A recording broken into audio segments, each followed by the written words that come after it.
Hello बच्चों, तो आज हम पढ़ेंगे हिंदी भाषा की लिपि के विषय में। लिपि है क्या? जब आपसे पूछा जाता है कि लिपि क्या है, तो लिपि से हमारा मतलब होता है लीपना। समझते हैं आप? लीपना, किसी चीज पर कोटिंग करना, उसे लीपना। तो यहाँ हमारा क्या तात्पर्य है कि जब मनुष्य ने ध्वनियों का उच्चारण आरंभ किया, उससे पहले वो चित्र बनाता था। उन्हीं चित्रों को देख के उसने कुछ ध्वनियों का उच्चारण किया और चित्र बनाते बनाते उन ध्वनियों को उसने आकृति देना शुरू किया। जैसे पिछली बार में मैंने बताया था आपको, आकृति देना शुरू किया। जैसे वो चित्र बनाता था वैसे ही उसने उन ध्वनियों को आकृति दी, जैसे अ आ इ ई उ ऊ क ख ग ऐसे। तो जब इन ध्वनियों को उसने आकृति प्रदान की, इन्हीं मौखिक उच्चारित ध्वनियों को लिखने की जो विधि होती है उसे हम लिपि कहते हैं। क्योंकि मानव को अपने वो मौखिक विचार दूसरों तक पहुंचाने के लिए, आगे तक संरक्षित रखने के लिए, अपने मित्रों और रिश्तेदारों तक पहुंचाने के लिए उसे लेखन शैली की आवश्यकता पड़ी। तो यहाँ पर हमारा क्या हो गया कि जो हमारी उच्चारित ध्वनि होती है, उच्चारित ध्वनियों को लिखने की विधि, या हम कह सकते हैं शैली, दोनों चीजें। हर भाषा में अपनी अपनी लिपि होती है, हर भाषा की शैली और विधि अलग होती है लिखने की। तो जब हम लिपि के बारे में बात कर रहे हैं, और हमारे जो हिंदी की लिपि है वो क्या है? देवनागरी लिपि।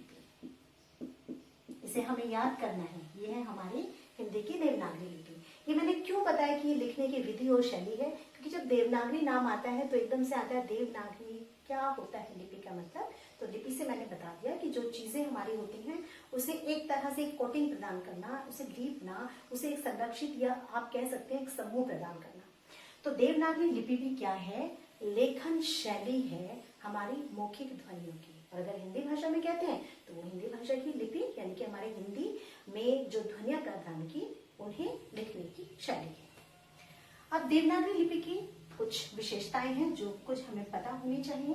तो सबसे पहले जो हमारी देवनागरी लिपि की विशेषता है वो क्या, कि वो हमेशा बाएं से दाईं ओर लिखी जाती है, बाएं से दाईं लिखी जाती है। ठीक है, ये देवनागरी लिपि में जितनी भी भाषाएं आएंगी वो तो आपको बहुत पुस्तकों में मिल जाएगी, मराठी है, गुजराती है, ठीक है, संस्कृत है। तो देवनागरी लिपि में जितनी भी भाषाएं आएंगी वो बाएं से दाएं ही लिखी जाएंगी। और अधिकतर जितनी भी भाषाएं हैं उनकी देवनागरी लिपि है। लेकिन एक प्रश्न आता है यहाँ पर कि ऐसी लिपि का नाम बताइए जो देवनागरी लिपि की उल्टी है, अर्थात हम कहें जिसे दाएं से बाएं लिखा जाता है। तो हमें इसका भी पता होना चाहिए, वो है आपकी फारसी लिपि। तो फारसी लिपि में जितनी भी भाषाएं आएंगी वो आपकी दाएं से बाईं ओर लिखी जाएंगी, जैसे आपकी उर्दू है, अरबी है, फारसी है। देवनागरी लिपि की एक विशेषता ये भी है कि एक ध्वनि एक चिन्ह, अर्थात हमारी वर्णमाला में हर ध्वनि के लिए अलग अलग चिन्हों का व्यवधान है। अगर मैं कहती हूँ क, तो क का मैं जैसे उच्चारण कर रही हूँ वैसे इसे लिख रही हूँ ना। मैंने इससे बनाया कमल और इसी से मैंने शब्द बना दिया सबक। तो यहाँ पर मैंने क का प्रथम स्थान पर किया, यहाँ पर आपके अंतिम स्थान पर किया, लेकिन क ही रहेगा, क का उच्चारण नहीं बदलेगा। दो अलग अलग शब्द बने हैं तब भी क का उच्चारण क के उच्चारण की तरह ही रहेगा। लेकिन और दूसरी लिपियों में ऐसी व्यवस्था नहीं है। जैसे आप अंग्रेजी भाषा पढ़ते हो, तो मैं अंग्रेजी भाषा की अगर बात करूं, वहां पर CAT अगर कैट लिखा है और CELL, तो मैं इसे कैल तो नहीं कहूंगी ना, ये यहाँ पर सेल होगा। तो यहाँ वो स की तरह उच्चारित हो रहा है और यहाँ वो क की तरह उच्चारित हो रहा है।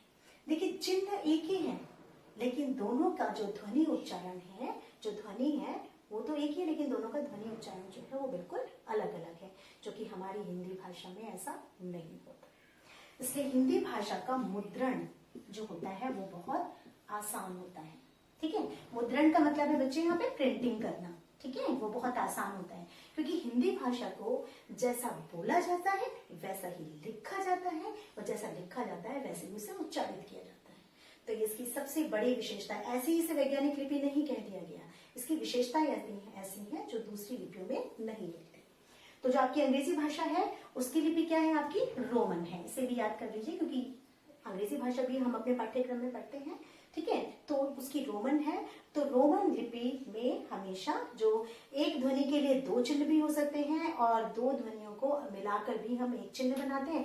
जैसे उसमें आप ये CH करते हो, CH से मिलाकर आप च बनाते हो, ठीक है। बल्कि हमारे इसमें तो ये स है और ये ह है, जो कि अलग अलग इनके लिए ध्वनियां आती हैं। तो ऐसा हमारी हिंदी भाषा में नहीं है, ठीक है। उसके बाद एक और हमारी देवनागरी लिपि की बहुत अच्छी विशेषता है, जो कि हमें हिंदी भाषा में बहुत ध्यान रखना पड़ता है उसका।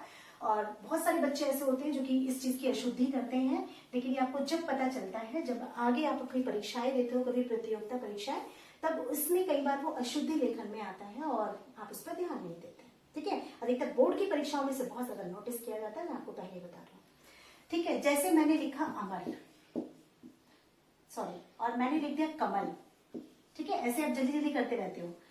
आकाश, ये हमने लिख दिया। जब तक मैं इस पर शिरोरेखा नहीं डालूंगी तब तक ये शुद्ध रूप में लेखन नहीं हुआ मेरा, यानी इसे मैं कह रही हूँ शिरोरेखा। तो हिंदी की जो हमारी लिपि है वो हमें ये भी एक चीज बताती है कि कोई भी जो अक्षर लिखा जाता है हमारा, ठीक है, किसी भी शब्द के अंदर, तो उसमें शिरोरेखा अवश्य लगती है। यहाँ तक कि मैं क, खाली एक जो हमारा अक्षर होगा उसे, या अ जो हमारा वर्ण होगा उसे भी मैं बिना शिरोरेखा के नहीं लिखूंगी, वो भी नहीं मान्य होगा, ठीक है। तो एक और इसकी हमारे पास विशेषता आ गई कि शिरोरेखा लगाना भी बहुत आवश्यक होता है। चलिए, अब तक हमने क्या करा, अपनी हिंदी भाषा का पूरा परिचय हमने, पहले तो हमने भाषा का परिचय पढ़ा, फिर हमने हिंदी भाषा के बारे में भी बहुत जो हमें चीजें पता होनी चाहिए थे उस सबका ज्ञान हमने प्राप्त किया। अब आता है कि हमें पढ़ना क्या है एक्चुअली। तो पढ़ना तो हमें व्याकरण है, क्योंकि कोई भी जो भाषा होती है उसकी अपनी व्याकरण होती है, हर भाषा की अपनी व्याकरण होती है, ठीक है। तो हम जो ये पढ़ेंगे, जो इतनी मोटी पुस्तक आपको दे दी जाती है व्याकरण की, जिसे आप पूरे साल करते हो, अभ्यास करते रहते हो, प्रैक्टिस करते रहते हो और बार बार भूलते रहते हो, तो यही व्याकरण है जो अब हम आरंभ करेंगे। अगर आप मेरे साथ बहुत अच्छे से पढ़ोगे तो आपको अच्छे से याद भी होंगी और शायद बहुत सारी चीजें आप समझकर उसे आगे कर भी पाओगे। तो सबसे पहले हम व्याकरण का शाब्दिक अर्थ पढ़ते हैं। तो व्याकरण का शाब्दिक अर्थ है वी प्लस आकरण, ठीक है। वी से हमारा तात्पर्य है विशेष रूप से, ठीक है, और आकरण से हमारा तात्पर्य है शुद्ध करना, ठीक है। तो व्याकरण से हमारा तात्पर्य होता है किसी भी भाषा को विशेष रूप से शुद्ध करना, यानी कि उसकी अशुद्धियों को दूर करना। तो हर भाषा के लिए हमें व्याकरण की आवश्यकता पड़ती है, जिससे हमें भाषा का शुद्ध ज्ञान हो सके। अब व्याकरण में हम आगे पढ़ेंगे उसके अंगों के बारे में, ठीक है। तो हम पढ़ेंगे कि व्याकरण के कितने अंग होते हैं। तो व्याकरण के 4 अंग होते हैं, क्योंकि आगे हमारी जो कक्षाएं होंगी वो उसी पर चलेंगी। व्याकरण के 4 अंग में सबसे पहले क्या, वर्ण, ठीक है, क्योंकि वर्ण ही लिखित भाषा की सबसे छोटी इकाई है। मौखिक भाषा की सबसे छोटी इकाई क्या थी, ध्वनि, यह हमें याद रखना है। और लिखित भाषा का आरंभ किससे हुआ है, वर्णों से। फिर वर्णों को मिलाकर ही हम शब्द बनाते हैं, ये आगे अभी हम पढ़ेंगे, क्योंकि जब वर्णों को जोड़कर ही तो हमारे शब्द बनते हैं। अगर मैंने कहा अ म र तो बना अमर, यानी कि अ एक वर्ण था, म था, फिर र था, उसी से बना हमारा अमर। इन्हीं शब्दों को जब हम जोड़ते रहते हैं तो हमें वाक्य रचना करना आता है, यानी हमें वाक्य बनाना आता है। मैं एक लड़का हूं, तो मैं एक लड़का हूं, इसमें बहुत सारे शब्दों को मिलाकर एक वाक्य बना दिया गया। और फिर आते हैं हमारे पद, पद यानी कि वाक्यांश। हम आगे का जो व्याकरण में पढ़ते हैं कि जिसमें इन्हीं वाक्यों के कुछ और हिस्से को पढ़ा जाता है, यानी कि वाक्यों के अंश के बारे में पढ़ा जाता है। तो ये है हमारे विचार, यानी कि आगे हम पढ़ेंगे वर्ण विचार, शब्द विचार, वाक्य विचार और पद विचार के विषय में, ठीक है। तो नेक्स्ट जो हमारी क्लास होगी वो होगी वर्ण पर। वर्ण उठाएंगे, बहुत बड़ा चैप्टर है ये, तो इसे हमें कई हिस्सों में पूरा करना पड़ेगा, ठीक है।